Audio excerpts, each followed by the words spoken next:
자, 여러분 이어서 보겠습니다. 자, 16번 문제부터 보시니까 지방세법상 재산세 납세 문항에 관한 설명으로 옳은 거 그랬습니다. 1번에 과세 기준일 6월 1일에 양도 양수가 있는 경우에는 양도인이 당해 연도 납세무자가 된다. 과세 기준일 날 양도 양수가 있다. 누가 납세무자가 된다 그랬어요? 양수인입니다. 여러분 항상 재산세는 누가 납세무자가 될 것이냐 그러면 항상 언제를 기준으로 판단한다? 과세 기준 6월 1일 기준으로 판단합니다. 만약에 6월 1일 이전에 잔금이 치러지면 잔금도 치러지고 등기까지 완료했다. 자, 누가 납세무자가 된다? 누가 당연히 재산세 납세무자예요? 갑이에요, 을이에요? 매도인이 매수인이에요, 여러분들? 매수인이 6월 1일 날 완벽하게 소유하지 않은 재산을 사실상 뿐만 아니라 공부상으로도, 그러니까 누가 납세무자? 매수인, 을이 납세무자입니다. 근데 6월 1일 지나서 만약에 6월 2일 날 잔금을 치렀다. 자, 그러면 누가 납세무자입니까? 원칙적으로? 예? 누가 납세무자예요? 등기까지 됐습니다. 자, 누가 납세무자? 그때는 이제 매도인 갑이 납세무자고 6월 1일 현재는 완벽하게 이제 갑이 소유하고 있잖아요. 근데 하필이면 6월 1일 날 오전 12시에 만나서 잔금을 치렀다. 자, 그러면 누가 납세무자 된다? 매수인, 을이 납세무자 된다고 그랬습니다, 여러분들. 자, 그래서 과세 기준일에 양도 양수가 있으면 양수인이 당연도 납세무자가 됩니다. 2번이요. 토지분 재산세 납부할세액이 1,400만 원인 경우에 9월 16일부터 9월 30일까지 1천만 원을 납부하고 나머지 400만 원을 11월 14일까지 납부할 수 있다는데 틀렸습니다. 어떻게 돼 있어야 돼요? 재산세는 분할납부 소리 기준이 납부할세 얼마요? 500만 원 초과할 때 할 수 있으니까 분할납부를 처리 기준은 그 배라고 그랬잖아요. 배니까 1천만 원 이하 1천만 원 초과로 나눠서 1천만 원 이하일 때는 500만 원 초과하는 금액이고 그잖아요. 500만 원 초과하는 금액이고 1천만 원 초과했을 때는 50% 이하의 금액이고요. 그잖아요, 여러분들. 그러니까 재산세 분할납부 납부할세 1,400이다 그러면 자, 납기내 얼마 깔고? 예? 납기내 자, 9월 16일부터 9월 30일까지 납부할세액이 1,400이다. 그러면 1,400이면 자, 1천만 원 초과했으니까 50% 이하의 금액을 분할 납부할 수 있으니까 자, 토지분이죠. 지금 원래 납기내 그러니까 원래 납기내 9월 16일부터 9월 30일까지 요 납기내 얼마 깔고 절반 깔고 그 다음에 나머지 납부기한 지나서 언제까지? 2개월 내 그러니까 언제입니까? 11월 30일까지 분납기한이죠. 요 분납기한까지 나머지 얼마요? 700만 원을 최대 분할 납부할 수 있습니다, 여러분. 이런 거잖아요. 자, 그래서 납부할세액이 1천만 원 이하일 때가 500만 원 초과하는 금액 분할 납부. 그래서 납부할세액이 600이면 최대 재산세 분납 가는 금액 100만 원.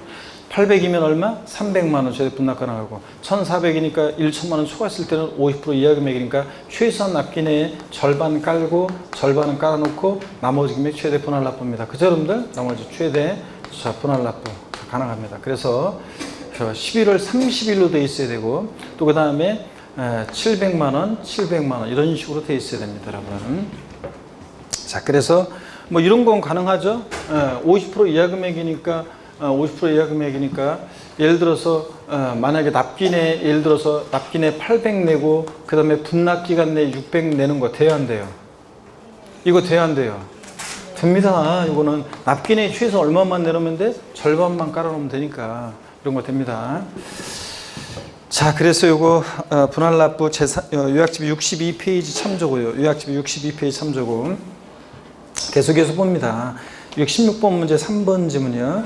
그러니까 2번 지문은 하여튼 700을 11월 14일이 아니라 11월 30일까지 납부할 수 있습니다.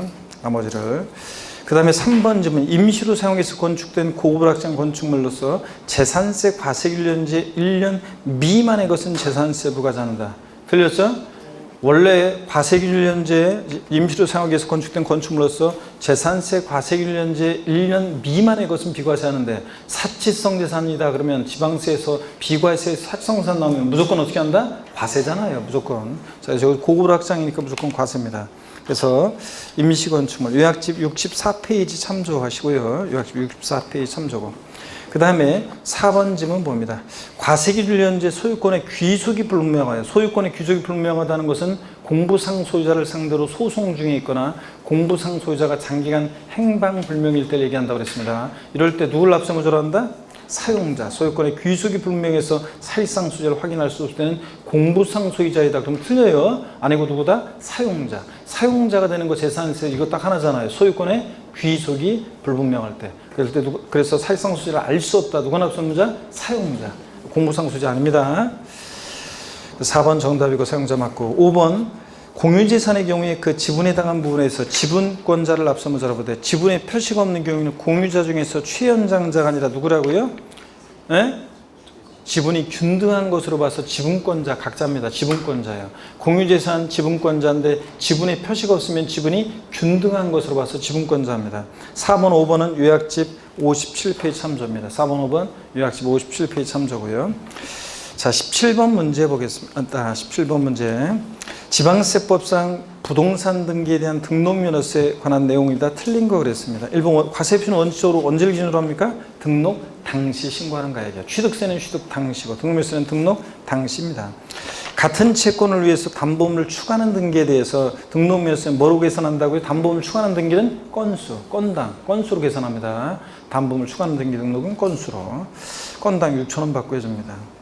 3번 부동산 등기하는 경우 부동산 취득일로부터 60일 이내 신고 납부한다. 등록면세는 언제까지 신고 납부합니까? 등록하기 전까지. 좌우지간 등록면세는 등록하기 전까지지. 등록하기 전까지. 자, 그래서 상속 증여 포함해서 등록면세를 언제까지 신고 납부합니까? 등록하기 전까지입니다. 그 다음에 3번 틀렸고 4번 부동산 등기 등록세액이 6,000원 미만이면 6,000원 납부하고요. 5번 채권 금액에 대해서 과세 표준을 정하는 경우에 일정한 채권 금액이 없을 때는 채권의 목적이 된 것 또는 처분 제한의 목적이 된 금액을 그 채권 금액으로 한다고 했습니다. 근저당권 같으면 확정된 채권 금액은 없지만 채권 최고액이 있잖아요. 그 채권 최고액을 과세 표현한다는 얘기죠. 그래서 요거 5번 지문은 바꿔서 나오기보다는 주로 옳은 지문으로 이렇게 나옵니다. 그래서 맞고요. 18번 문제로 갑니다. 18번 문제 보니까 재산세 납세무자에 관한 설명으로 틀린 거였습니다. 기출지문인데요. 이거 기출문제인데 18번 문제 자 납세무자는 요약집 57페이지 참조고 1번 공유재산의 경우에 또 나왔네요. 그 지분에 해당한 부분에 대해서 지분에 표시가 없으면 아까 문제 나온 거죠. 이거 다시 지분에 표시가 없는 경우에 지분이 균등한 것으로 봐서 그 지분권자 각자입니다. 근데 아까 지분에 표시가 없으면 최연장자로 한다. 아닙니다. 국가나 지자체 장애 지정하는 사람으로 한다. 아닙니다. 하여튼 누가 납세무자는 지분에 표시가 없으면 지분이 균등한 것으로 봐서 지분권자입니다. 지분에 표시가 없으면 50%씩 균등한 것으로 봐서 지분권자. 2번이요. 법인과 이따가 또 나옵니다. 이거 법인과 연부매매계약을 체결하고 무상사용권을 부여받은 경우에는 매도계약자인 법인이 납세무자가 된다. 자, 이거 원래는 국가 지자체 조합과 앤드 연부매매계약 체결하고 앤드 무상사용권을 부여받았을 때 누가 납세무자예요? 매수계약자, 사용권을 무상으로 받은 자. 그래서 우리가 국가나 지자체 조합과 앤드 그냥 매매계약이 아니라 연부매매계약을 체결하고 앤드 무상사용권을 부여받았다. 무상사용권을 부여받았다. 그러면 누가 납세무자 된다고요? 재산세 납세무자는 재산세 납세 의무자는 누가 되냐고요? 재산세 납세무자는 매수계약자가 되잖아요. 그죠? 권리변 공부상으로는 연부금 다 치르기 전까지는 국가 등의 소유지만 실질적으로 권리변동 됐다고 봐서 누가 납세무자? 매수계약자. 사용권 무상을 받은 자 매수계약자입니다. 근데 법인과 이거는 법령 내용이고 이건 예규 내용인데 무슨 법인과 연부매매계약 체결하고 무상사용권 부여받았을 때는 매도계약자인 법인이 납세무자가 됩니다.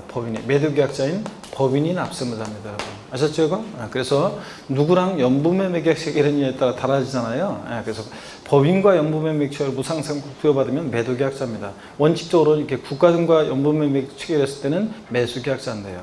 또 요거 매수계약자가 되는 거 요거 또 어떤 경우가 있냐면 국가가 선수금을 받아 조성하는 매매용 토지로서 사실상 조성이 완료된 토지 사용권을 무상으로 받은 경우에는 누가 납세무자가 된다?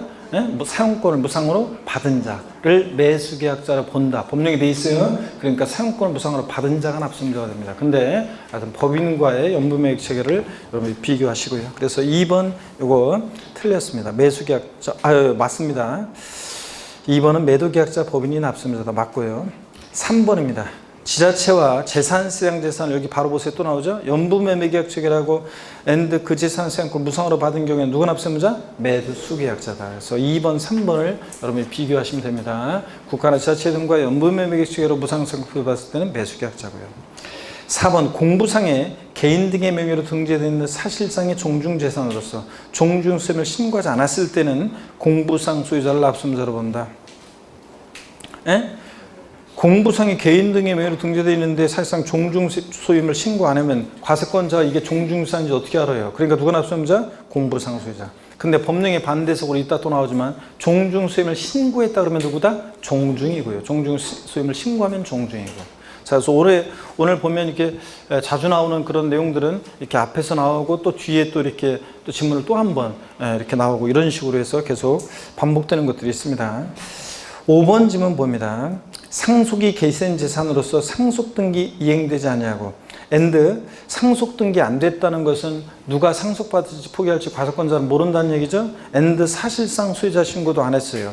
자, 그러면 과세권자는 이거 상속이 개시된 재산, 자, 그러니까 어떤 분이 돌아가셔서 사망신고에 의해서 사망했다는 사실을 알게 되는데 사망한 분이 남겨놓고 하신 재산에 대해서 재산세를 누구한테 부과할 것이냐, 상속등기 안 됐으니까 누가 상속받을지 포기할지도 모르고 또 누가 사실상 재산을 소유하고 있는지도 모르니까 이럴 때는 그냥 상속 순위를 보고 형식적으로 판단한다고 그랬습니다. 그래서 누가 납세의무자가 되냐? 주된 상속자지. 주된 상속자. 상속등기 됐을 때가 공동상속인이고, 자, 그다 각자고, 자, 만약에 상속등기 안 됐으니까 또 만약에 사실상 소유자 신고는 됐다. 만약에 상속등기 안 됐지만 그러면은 이제 신고된 사실상 소유자고요. 상속등기가 되면 상속인이고, 근데 상속등기도 안 되고 사실상 소유자 신고도 안 됐을 땐 누구다? 주된 상속자. 주된 상속자. 결정의 제1순위는 누구다? 민법상 상속지분이 가장 높은 자. 주된 상속자 결정의 1순위 민법상 상속지분이 가장 높은 자예요. 자녀들은 1이고 배우자는 5할 가산해서 1.5고, 근데 자녀들만 있다? 상속지분이 가장 높은 자가 2인 이상일 땐 누구고요? 연장자, 나이가 제일 많은 사람. 그래서 주된 상속자고, 주된 상속자 결정의 제1순위는 민법상 상속지분이 가장 높은 자. 자, 민법상 상속지분이 가장 높은 자가 2인 이상일 때는 연장자, 나이가 제일 많은 사람. 자, 이렇게 해서 5번 요거 틀렸습니다. 19번 문제 기출문제입니다. 지방세법상 2019년 재산세 과세기준연제 납세 의무자가 아닌 것을 모두 고른 것은 그렇습니다. 기억번에 5월 31일에 재산세상 재산의 매매잔금을 수령하고 소유권 이전 등기한 매도인. 여러분요, 5월 31일 날 이미 5월 31일 날 잔금도 치르고 소유권 이전 등기까지 했대요. 그럴 때 누가 납세의무자예요? 6월 1일 보면 완벽하게 등기까지 다 됐고 사실상 소유하고도 있고 누가 납세의무자? 매수인이지 매도인은 아닙니다. 기억번 틀렸고, 그 다음에 니은번 공유물 분할 등기가 이루어지지 아니한 공유토지의 지분권자. 공유재산은 누가 납세의무자입니까? 지분권자 각자입니다. 지분권자. 자, 맞고 니은번은 디귿번 신탁법에 따라 위탁자별 구분되어 있어 수탁자 명의로 등기 등록된 신탁재산은 누가 납세의무자입니까? 수탁자지. 신탁자, 저 위탁자 아닙니다. 위탁자 아니고 수탁자고. 그 다음에 리을번 도시환경 정비사업 시행에 따른 환지계획에서 일정한 토지를 환지로 정하지 않냐고 채비지 보류지로 정한 경우에 채비지 보류지는 납세의무자는 누구다? 사업시행자지. 종전 토지 소유자 아닙니다. 사업시행자고. 또 시공회사 아닙니다. 아니고 사업시행자입니다. 사업시행자. 자, 그래서 아닌 것은 기역 디귿 리을번이 아닙니다. 4번 정답. 20번 문제 봅니다. 다음은 별도 합산 대상 토지로 의제하는 토지에 해당하지 않는 것은 그렇습니다, 여러분.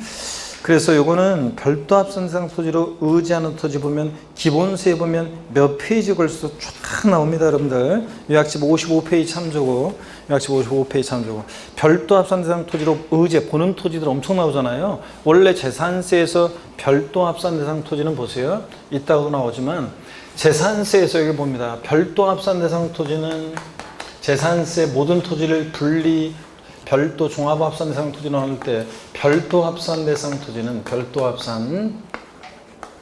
대상 토지는 먼저 일반 건축물의 부속 토지가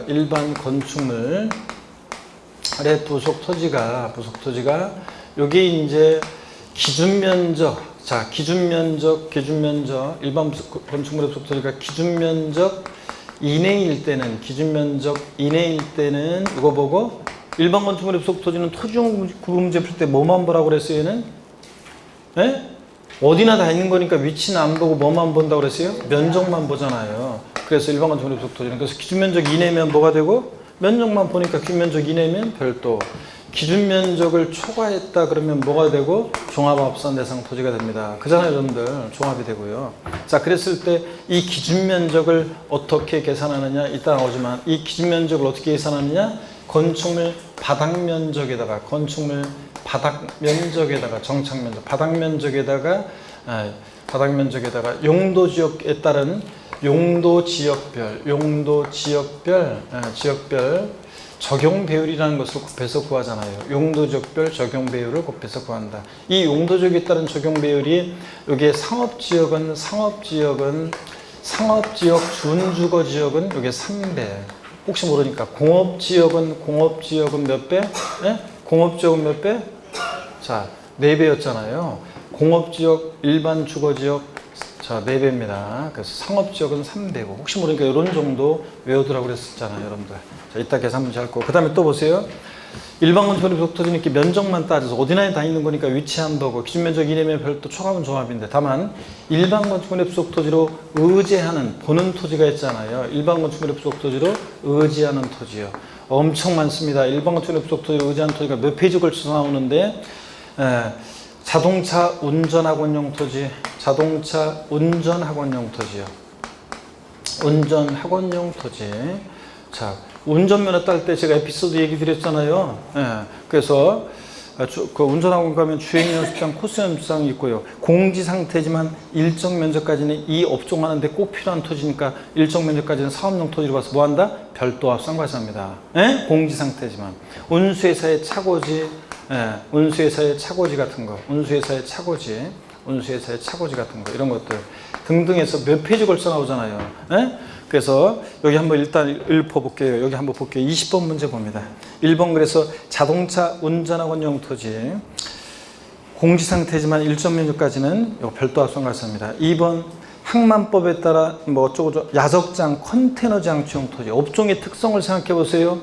이 업종 하는 데는 공지를 필요한 업종들입니다. 빈 땅이 필요하죠? 그런 것들이요. 이런 거 별도 합산 과세합니다. 3번 장사 등에 관한 법률에 따른 법인묘지용 토지 그냥 지목이 묘지인 토지는 비과세지만 장사 등에 관한 법률에 따른 공업묘지 이 법인묘지용 토지는 사업용 토지죠? 별도 합산 과세하고 공지상태지만 5번 폐기물 최종 처리업 폐기물 저쩌고 폐기물 매립용에 직접 사용하는 토지 이런 거 폐기물 매립하려면 공지해야 되잖아요. 그 외에도 제가 읊어보면 어떤 게 있느냐 건설기계 주기장 5개 작업장용 토지 체육관 방송국 등의 부설 주차장용 토지 또 그 다음에 또 어떤 게 있느냐 견인된 차 보관용 토지 또 박물관, 미술관, 동물원, 식물원 등의 야외 전시장용 토지 막 쫙 있었잖아요. 업종의 특성 공지를 필요한 업종 회원제 골프장이 아닌 골프장용 토지로서 원형이 보존되는 임야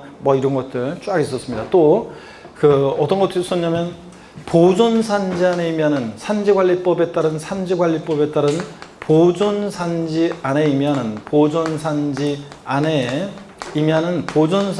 임야는 요거는 뭐 하냐면 요거는 분리과세입니다.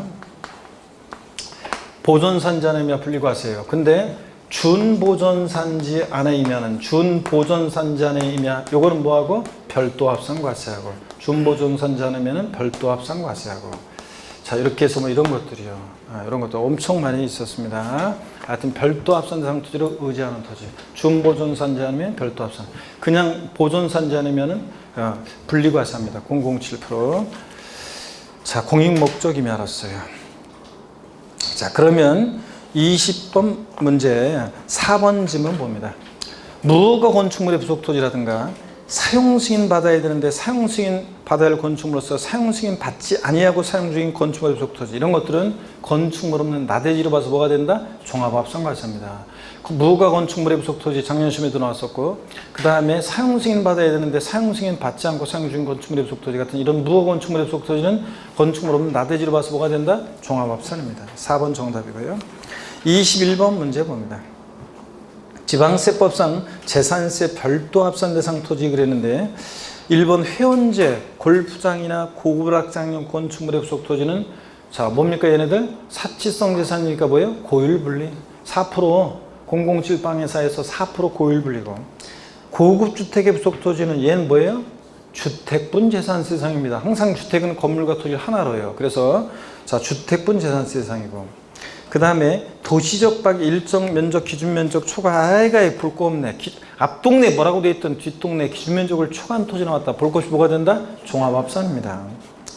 그 다음에 4번, 요 4번 좀 주의하라고 그랬죠. 철거 멸실된 건축물이나 주택의 부속 토지로서 법령이 정하는 부속 토지는, 이 철거 멸실된 건축물이나 주택의 부속 토지는 철거 멸실로부터 6개월 이내에는 특이하게도 뭐로 과세한다고 그랬어요? 별도 합산 과세한다고 그랬습니다. 별도 합산 과세요.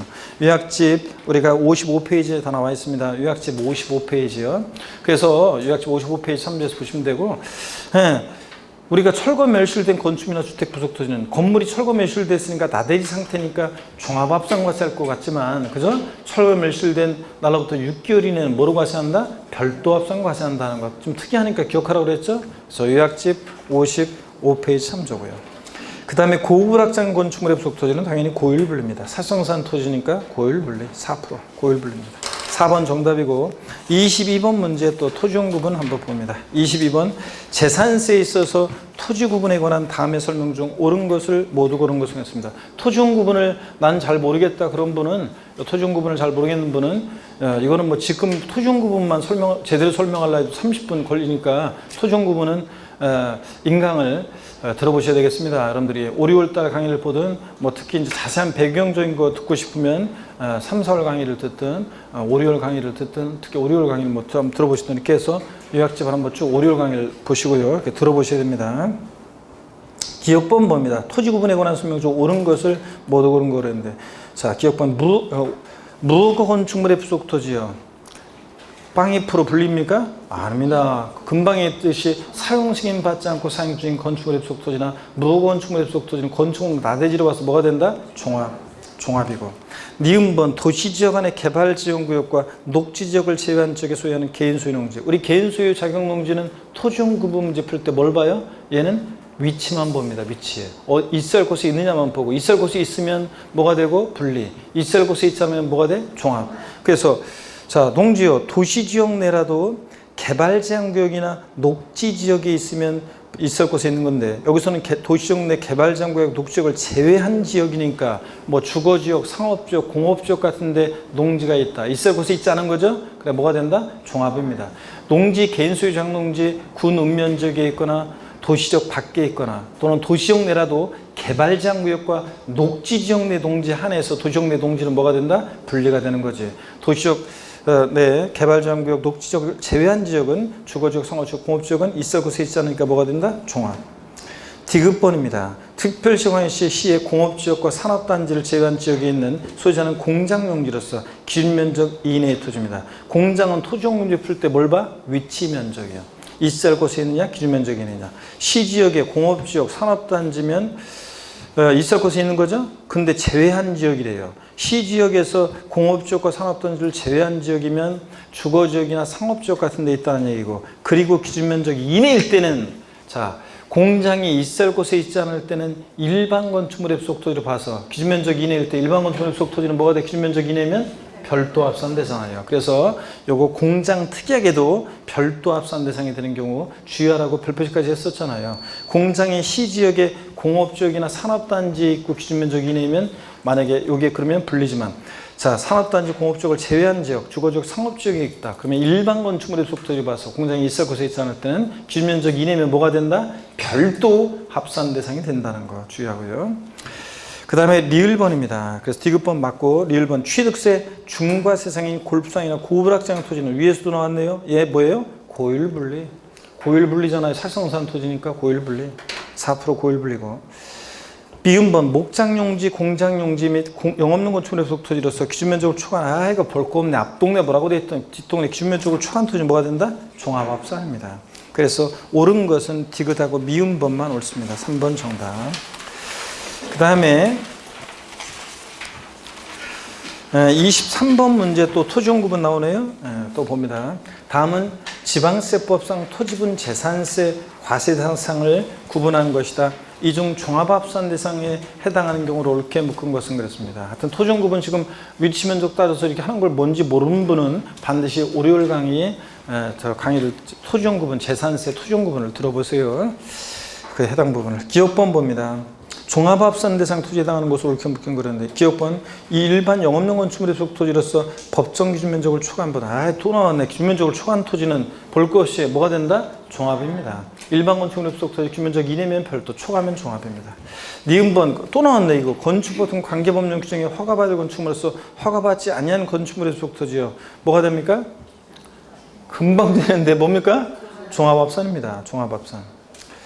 그 다음에 디귿번이요. 토지 시가순액의 2%에 미달하는 이 저가격 건축물 부속 토지 중에서 건축물, 이 저가격 건축물 바닥 면적은 뭐가 되고? 별도. 바닥 면적을 제외한 토지는 뭐가 된다고 그랬어요? 종합이에요. 그래서 바닥 면적은 별도. 바닥 면적을 제외한 토지는 종합입니다. 그래서 바닥 면적이니까 뭐가 된다? 별도입니다. 이거는. 별도 합산상 토지로.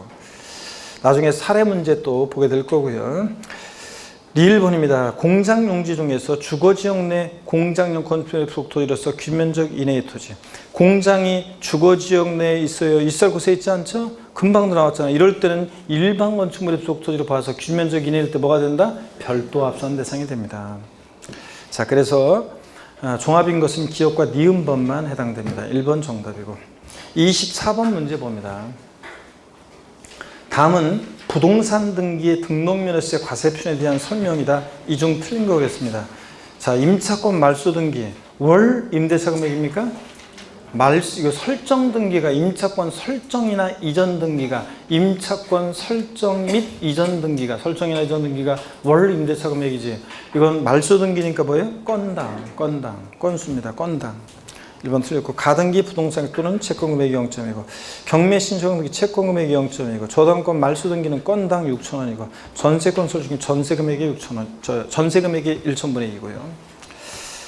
25번 문제입니다. 다음은 재산세를 설명한 것이다. 틀린 거 그랬습니다. 1번에 일동의 건물이 주거와 주거 외에 용도에 겸용되는 때로서 주거 면적이 60%고 상가 면적이 40%인 경우에 60%의 면적만 주택으로 과세한다. 맞습니까, 여러분? 우리 겸용주택도 배웠어요. 여러분 어떤 거냐면 겸용주택 보실래요? 주거와 주거 이외 용도에 겸용되는 겸용주택 배웠습니다. 재산세에서 이 겸용주택이요. 겸용주택. 주거와 주거 이외 용도 겸용주택. 일동의 건물 한 개동이 겸용주택일 때는 일동 건물이 겸용주택일 때는 자, 면적에 비례해서 주거 면적과 주거 이외 면적에 비례해서 주거 부분만 주택으로 보죠. 주거 부분만 주택으로 봅니다. 주거 부분만 주택으로.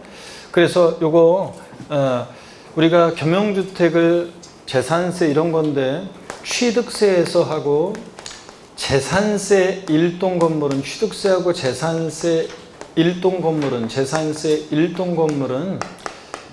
겸용주택 내용이 똑같습니다. 그래서 취득세하고 재산세하고 얘네들 일동 건물은 똑같습니다. 면적에 비례해서 주거 면적이 크든 작든 주거 부분만 주택입니다.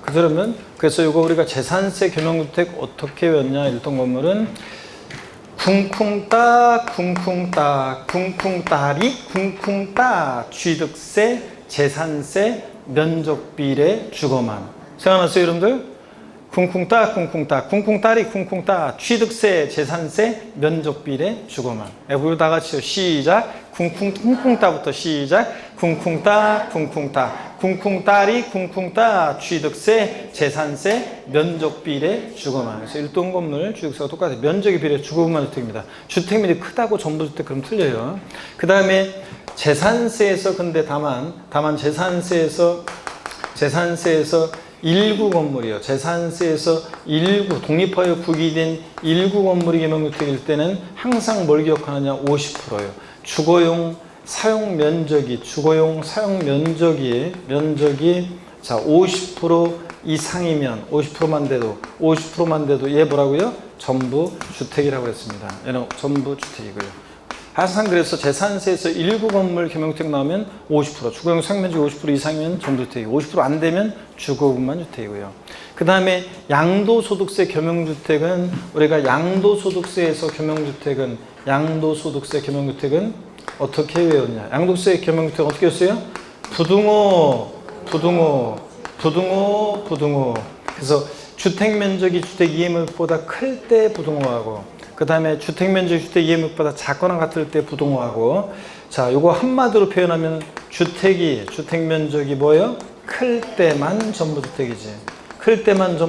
작거나 같으면 주거분만 주택이고 클 때만 전부주택이고요. 자 그래서 우리 어떻게 외우냐? 양도세 겸용주택은 부등호 다 같이 따라해야지. 나만 하면 좀 민망하잖아요. 다 같이 시작. 부등호 주택이 클 때만 전부주택. 그래서 주택면적이 크면 전부주택이고 작거나 같으면 주거분만 주택이고. 자 취득세 재산세 일동 건물은 쿵쿵따 취득세 재산세 뭐 면적비례 면적비례 주거분만 주택이고 양도세는 주택면적이 크면 전부주택이고 그죠 여러분들? 이렇게 비교합니다. 이런 내용들. 자 그 다음에 계속 이어서 봅니다. 자 그래서 1번 질문 일동 건물은 부등호 주택이 클 때만 전부주택이니까 요거 말이 혼나간다. 자 쿵쿵따 취득세한세 면적비례 주거만이니까 주거분만 주택이니까 60%만 주택으로 부과 재산세 부과한다. 맞죠 여러분들? 면적비례 주거만. 그래서 맞고 그 다음에 2번 질문 보겠습니다. 물론 이제 겸용주택 여러분들이요 겸용주택 재산세 요거는 뭐 1번 지문은 요약집 56페이지 참조고요. 2번 지문 보겠습니다.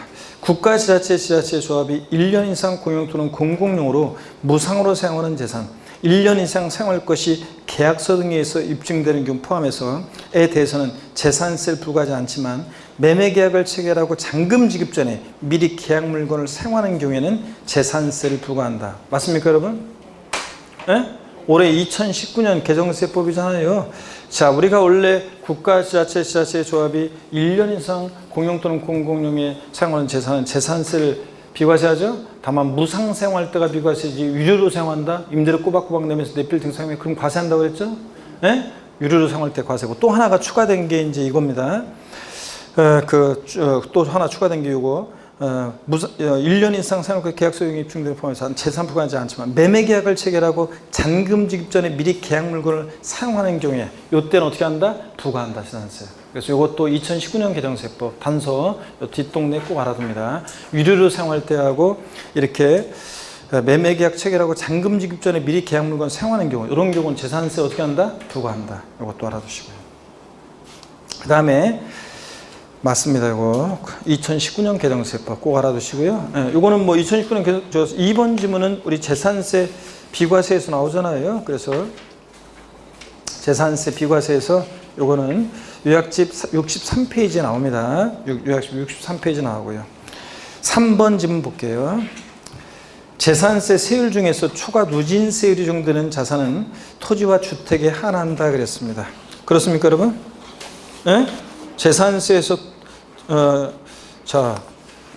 그러고 보니까 24번도 많이 틀렸네요. 여러분 틀린 사람들이 많네. 24번도 24번 문제 말소 등기 건당 6,000원 건수 이걸 갖다가 왜 이렇게 많이 틀리신 분들이 한 40% 정도 되시고 그 다음에 25번 문제를 많이들 틀리셨는데 하여튼 자 보겠습니다. 조금만 한 게 나오면은 자 그래서 25번 문제 3번 좀 보세요. 재산세 세율 중에서 초과 누진세율이 적용되는 자산은 토지와 주택에 한한다는데 우리 요거 맞잖아요, 여러분들. 이거 우리 재산세 우리 세율은요, 여러분 재산세 세율 우리 어떻게 배웠냐? 자 복습 한번 해봅니다. 재산세 세율을 공부에서는 세율은 먼저 재산세는 세율이 비례세율, 누진세율 둘 다 적용되는데 재산세 대상 종류에 따라 세율이 달라지는데 토지는 세율 구조 어떻게 였어요? 분비는 종로에 갔더니 별로였더라 이렇게 였습니다. 분비, 종로, 별로예요. 그래서 토지는 누진세율이 적용됩니다. 비례세율도 적용되고. 자, 그럴 때 분리대상 토지는 세율을 세분화해서 외웠는데 007 빵이 4 비례세율이에요. 007 빵이 4 비례세율. 그래서 007% 어떤 게 있습니까, 여러분? 007% 절비상 토지는 어떤 게 있어요? 농지, 읊어보세요. 목장, 예외적이면. 빵이 프로 어떤 게 있어요? 공장, 염전, 터미널용 토지, 부동산 투자회사 소유 토지, 각종 무슨 공사 소유 토지요. 한국토주택공사, 수산공사, 지역난방공사, 갓산정공사, 공항공사 등등 뭐 아닌 것도 그렇고 엄청 많이 있잖아요. 자, 이런 것들 빵이 프로. 그 다음에 4%는 어떤 게 있습니까? 사치성 재산. 사치성 재산 토지니까 고급 오락장용 토지, 골프장용 토지가 있었습니다. 그렇죠, 여러분들?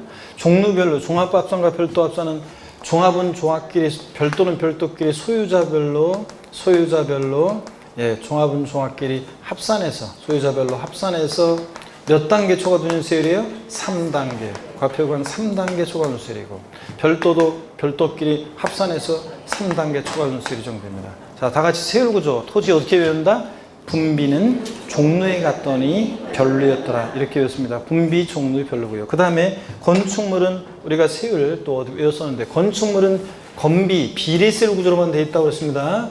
우리 건축물은 건비, 비례세율 구조로만 되어 있는데 보세요.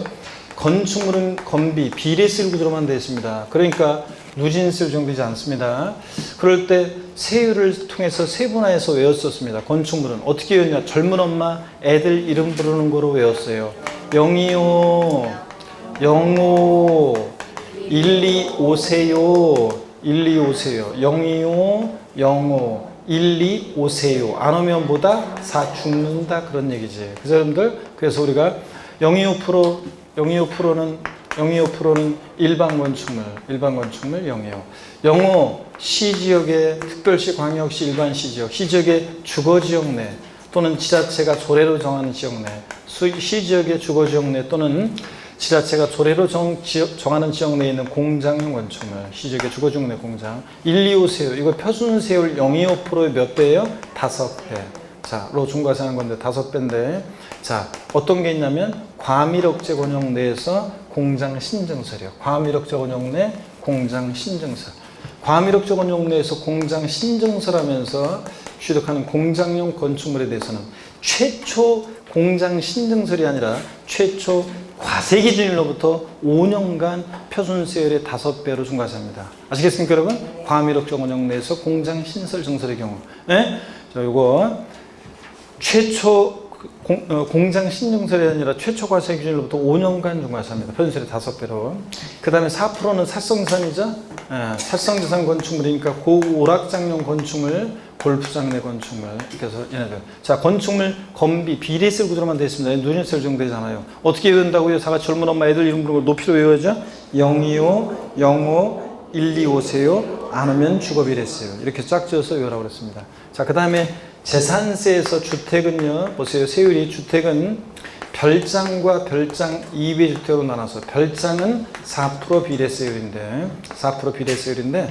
근데 별장 이외 일반 주택은 0104, 0.1에서 0.4. 이거 외우라고 했잖아요.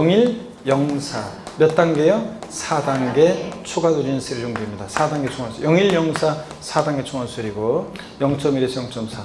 그 다음에 여러 개 주택이 있을 때 소유자별 합산하지 않고 어떻게 한다? 주택별로 각각이요. 소유자별 합산 그럼 틀려요. 주택별로 각각 초과 누진세율 정도입니다. 고급 주택도 일반 주택과 똑같이 고급주택도 포함해서 초과 누진세율입니다. 고급주택도 초과 누진세율이지 4% 세율 정도 된다 그러면 틀려요. 자, 이렇게 해서 요거 알아둡니다. 우리가 선박과 항공기는 그 다음에 선박 항공기는 자, 요거 0.3%인데 1,000분의 3, 0.3% 비례세율인데 저 선박은 다만 일반 선박은 원칙적으로 0.3%인데 비례세율인데 다만 고급 선박은 0.3%인데 다만 고급 선박만 몇 프로입니까? 5%. 최고 높습니다. 비례세율입니다. 그러니까 재산세에서 초과 누진세율이 적용되는 것은 재산세 초과 누진세율이 적용되는 것은 또 주택하고 뭐예요? 주택하고 토지만 누진세율이 적용됩니다. 그런 거죠, 여러분들.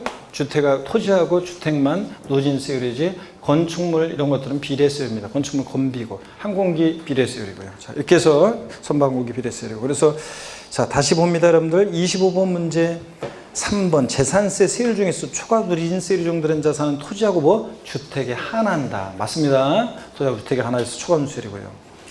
5번 토지가액이 6억 원인 경우에 세부담 상한은 100분의 150다 그랬는데 우리 세부담 상한이요. 보유세 부담의 급격한 증가를 막기 위해서 작년에도 시험에 나왔지만 요약집 60페이지 참조고 요약집 60페이지 참조고 세부담 상한. 다음 주에는 재산세하고 종부세하고 섞어서 문제 막 나옵니다. 자, 그럴 건데 일단 한번 보세요, 여러분들. 우리 세부담 상한 요약집 60페이지 참조고요. 요약집 60페이지 나오잖아요. 여러분 보세요, 여러분들. 세부담 상한 다음 주에 이제 또 한번 정리해 드릴 거예요. 종부세하고 비교해서. 세부담 상한 재산세 같으면 다음 주에 또 한번 정리해 드릴 건데 재산세는 세부담 상한이 토지, 건축물 같으면 전년도 세액의 몇 프로를 못 넘게 150%. 공시가격 관계없어요. 3억이든 6억이든 7억이든 토지 건축물은 무조건 부자들이니까 150%. 근데 주택은 서민들과 관계되어 있으니까 세분화돼서 공시가격 3억 원 이하는 105%. 3억 원 이하. 3억 초과 6억 이하. 6억까지는 6억까지 110%. 6억까지는. 6억 초과했을 때 130%. 작년에 이거 150%로 주택분 세부담 상한서 150% 없어요. 주택분은 자, 6억 초과했을 때 130이고 최고고요. 그 다음에 종부세는 세부담 상한이 자 보세요. 주택의 경우가 이제 좀 복잡해요. 종부세에서 주택의 경우에 그리고 2주택 이하 조정대상 아니고 2주택 이하는 조정대상 아닌 지역에 2주택 이하는 몇 프로고 2주택 이하는 몇 프로예요? 세부담 상한선이 전년도 총세액 상당액의 2주택 이하는 몇 프로 요거 못 넘게 해요? 아, 다 까먹었구만. 150%고. 그 다음에 조정대상 지역 내 2주택은 몇 프로고? 이거 외우기 쉬운데 몇 프로? 200%고. 자, 조정대상 지역이든 아니든 3주택 이상은 몇 프로고? 300%고. 외우기 쉽잖아요. 300%고. 이거. 근데 종부세에서 토지분은 다음 주에 또 써드릴게요. 토지분은 종합이든 별도든 무조건 몇 프로냐? 150%입니다. 전년도 총세액 상당액 150%못 넘게 하고요. 하여튼 세부담 상한 요거 올해 무조건 외우더라고 했잖아요, 여러분들. 특히 종부세 개정 내용 요거 중심으로 해서. 자, 다음 주에 또 하겠습니다. 또 문제 나올 거고요. 다음 주에 문제 나올 거고 또 할 거고. 오늘 했으니까 뭐 다음 주에 또 종부세 나오면 마치겠죠, 여러분들. 최고. 한번 보겠습니다. 그래서 문제 25번 문제 빨리 봅니다. 25번 문제 4번 토지가액이 6억인 경우 토지 건축물은 공시가격 관계없이 무조건 몇 프로라고요? 150%입니다. 무조건. 그 다음에 5번입니다. 취득세 중과세인 별장과 고급택에 대한 재산세 표준세율은 1,000분의 40이다. 틀렸죠, 여러분? 고급택은 뭐라고요? 초과 누진세율입니다. 고급택은 별장은 4%지만 고급택은 초과 누진세율입니다. 재산세에서 세율이 보시면 재산세에서 세율을 보시면 여기 보세요. 재산세에서 별장, 고급 오락장, 골프장, 얘네들은 몇 프로고? 4%고. 자, 그 다음에 재산세에서 고급 주택은 일반 주택과 똑같이 뭐라고요? 초과 누진세율. 0104 4단계 초과 누진세율이고. 재산세에서 고급 선박이 최고 높은데 몇 프로라고요? 5%고. 이거 맨날 했잖아요. 재산세에서 별장, 고급 오락장, 골프장은 요거 4%고. 그 다음에 고급택 초과 누진세율. 고급 선박은 5%고. 요거. 네? 맨날 했습니다. 그래서 고급택 때문에 틀렸습니다. 5번 정답입니다. 그 다음에 그래서 이런 얘기들 재산세 세율에 관한 것은 요약집 58페이지 참조해서 보시고요. 요약집 58페이지 참조고 26번 문제 보겠습니다. 지방세법상 등록면허세에 대한 설명이 다 틀린 거였습니다. 1번 법인이 국가로부터 취득한 부동산이 등기 당시 자산 재평가의 사유로 가액이 증가한 것이 법인장부로 입증되면 재평가 후의 가액을 과표한다. 맞죠, 여러분? 아까도 나왔지만 표현만 달라진 거예요. 재평가 전에 가액이 아니라 재평가 후에 뭐 변경된 가액이요.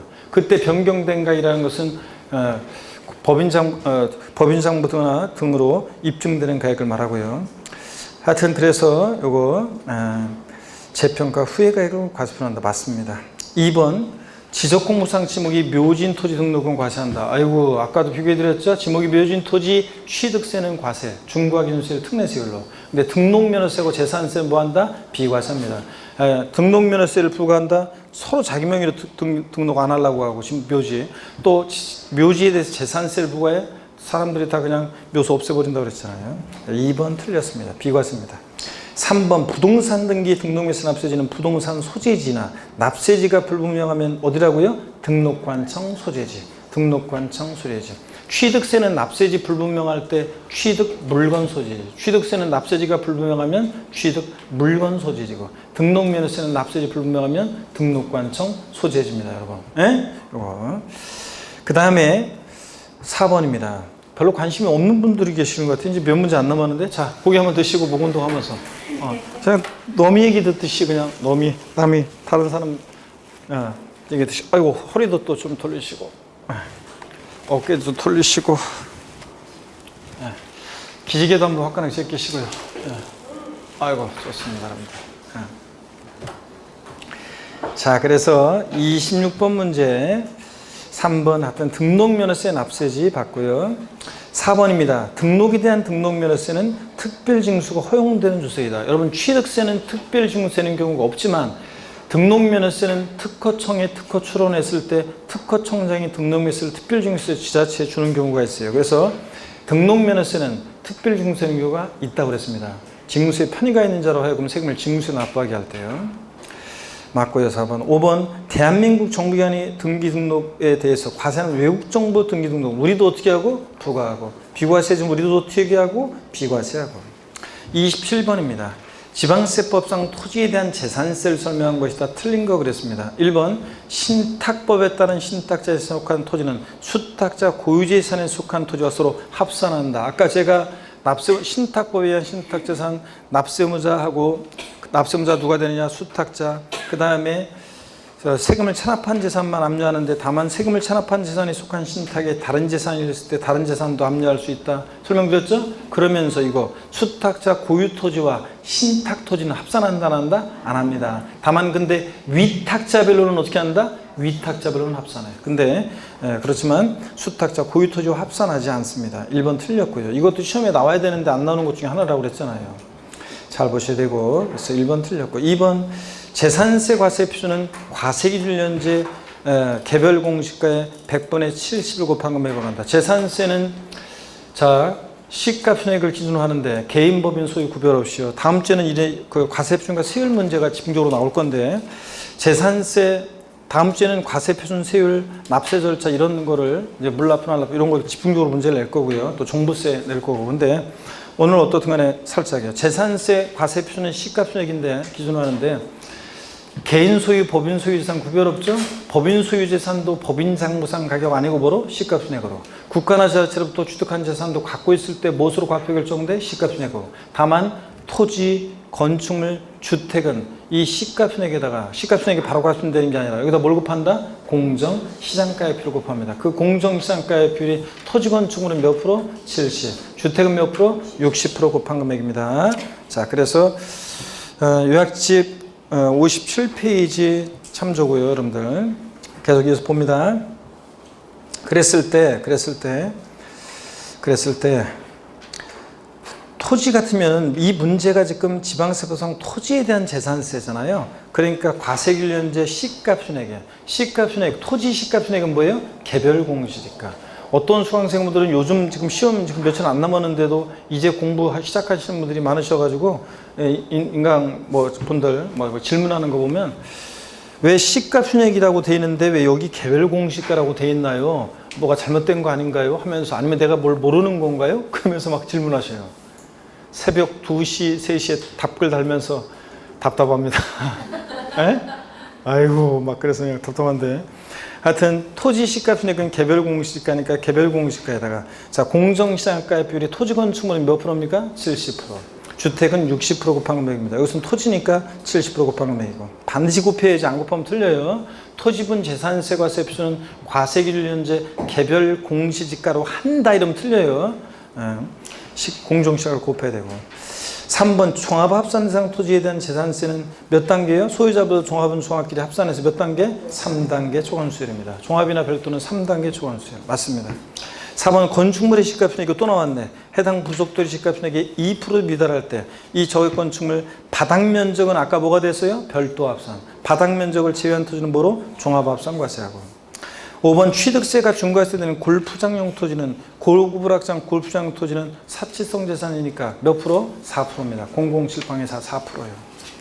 그래서 1번 정답입니다. 넘어갑니다. 다음 주에는 과세표준과 세율을 좀 더 해설을 이제 집중적으로 그러니까 세율은 오늘 뭐 기왕에 다 봐버렸고요. 세율은 이미 봐버렸고요. 다음 주에는 복습하고 또 과세표준, 세율, 납세 절차 이런 것들을 다음 주에는 좀 더 집중적으로 보겠습니다.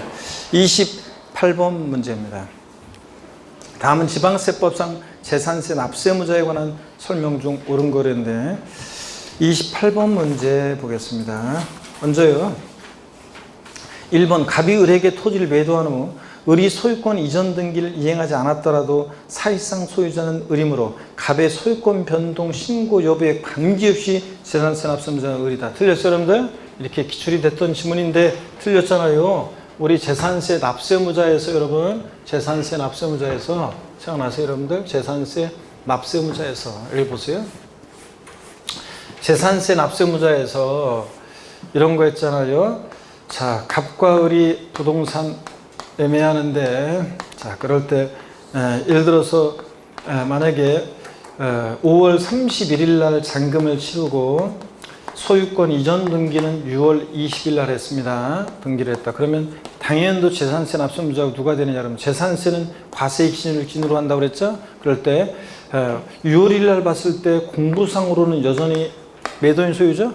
6월 20일 날 등기가 됐으니까 6월 1일 날은 공부상 소유자는 갑이고 근데 5월 30일 날 잔금 치렀으니까 재산을 사실상 소유하는 자는 누구예요? 매수인 을이고요. 그랬을 때 원칙적으로 당연도 재산세 납세무자는 누구냐? 과세기준 6월 1일 현재 등기 안 됐어도 재산을 사실상 소유하는 자가 재산세 원칙 납세무자입니다. 원칙 재산세 납세무자는 누구라고요? 등기 등록을 이행하지 않았어도 과세기준 6월 1일 현재 재산을 사실상 소유하는 자입니다. 근데 사실상 소유하는 자예요. 근데 여기서 전제로 깔고 있는 것은 이런 거라고 그랬잖아요. 이렇게 권리의 변동이 있는데 과세 기준일까지 등기가 이행이 안 됐어요. 그랬을 때는 이 공부상 소유자가 과세 기준일로부터 10일 이내 6월 10일까지 이런 권리 변동 사실을 계약서 첨부해서 시장군수한테 신고해 주게 돼 있다고 그랬잖아요. 물론 이런 신고를 안 해도 징수 편의를 위한 신고이기 때문에 가산세 제재는 없고요. 자, 6월 10일까지 신고해 주게 돼 있어요. 그럼 신고를 했어요. 그러면 공무원에 보니까 등기 아직 안 됐지만 5월 30일 날 잔금 치렀네. 그러니까 재산을 사실상 소유하는 자는 누구예요? 매수인 을이 되는 겁니다. 예? 그래서 재산세는 납세무자 원칙적으로는 과세 기준 6월 1일 현재 재산을 사실상 소유하는 자가 납세무자가 되는 거예요. 근데 예외적으로 공부상 소유자가 되는 경우가 두 가지가 있었는데 그 중에 하나가 이제 이렇게 권리의 변동이 있는데 보세요. 아이고 괜히 이쪽으로 왔네. 권리의 변동 등이 있는데 이 권리 변동 등의 사실을 신고하지 않아서 과세권자가 사실상 소유자가 누군지 알 수 없을 때 이럴 때요. 그게 무슨 얘기냐면 보세요. 권리 변동이 이렇게 있는데 이번에는 그 권리 변동 사실을 6월 1일 과세일로부터 10일 이내에 이렇게 권리 변동이 있는데 등기가 안 됐을 때는 공부상 소유자가 계약서 첨부해서 시장군수한테 과세일로부터 10일 이내에 신고해 주게 돼 있는데 이 신고를 안 했어요.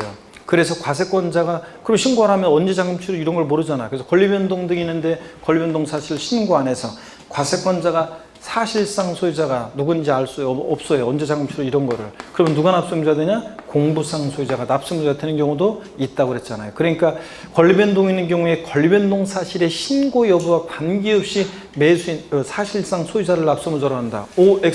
X입니다. 권리 변동 사실을 신고하면 이제 잔금 언제 신고 이런 거 알게 됐으니까 사실상 소유자가 납세무자 되는 거고 권리 변동 사실을 신고 안 해서 사실상 소유자를 알 수 없을 때 누가 납세무자? 공부상 소유가 됩니다. 그래서 여기서는 1번 집은 다시 보세요. 갑이 을에게 토지를 매도한 후 을이 소유권 이전 등기를 이행하지 않았더라도 사실상 소유자는 을이므로 갑의 소유권 변동 신고 여부에 관계없이 을이다. 틀렸어요, 여러분? 걸면동 사실을 신고 안 해서 사실상 소유자를 알 수 없으면 누가 되는 경우도 있다? 공부상 소유자, 갑이 되는 경우도 있잖아요. 여러분, 그런 얘기입니다. 그래서 소유권 변동 신고 여부에 관계없이 틀렸습니다. 2번 상속이 개시된 토지는 상속 등기 이행 여부나 사실상 소유자 신고 여부에 관계없이 법정 상속인이 재산세 납부를 물진다. X죠, 여러분들? 아까 문제 나왔지만 상속 등기가 되면 상속인이지만 상속 등기 안 됐고요. 사실상 소유자 신고도 안 됐을 때는 누구? 주된 상속자. 민법상 상속신고가 가장 높은 자가 납부를 되는 경우도 있고, 상속 등기 안 됐지만 사실상 소유자 신고는 되면 신고된 사실상 소유자가 되는 거고요. 자, 그런 얘기입니다. 그 다음에 3번, 그래서 4, 2번 틀렸고 3번 등기부등본상 갑 개인 소유로 등재된 토지는 갑이 사실상 종중소임을 과세관청에 신고하더라도 재산세 납부자는 갑이다. 에? 종중소임을 과세관청에 신고하면 누굽니까? 종중입니다. 자, 종중소임을 신고 안 해서 사실상 소유를 알 수 없을 때, 이제, 그럴 때가 이제 공무상 소유자인 거지. 그러니까 종중소임을 신고하더라도, 자, 갑에다 틀렸습니다. 신고 안 해서 사실상 소유를 알 수 없을 때는 공부상 소유자고.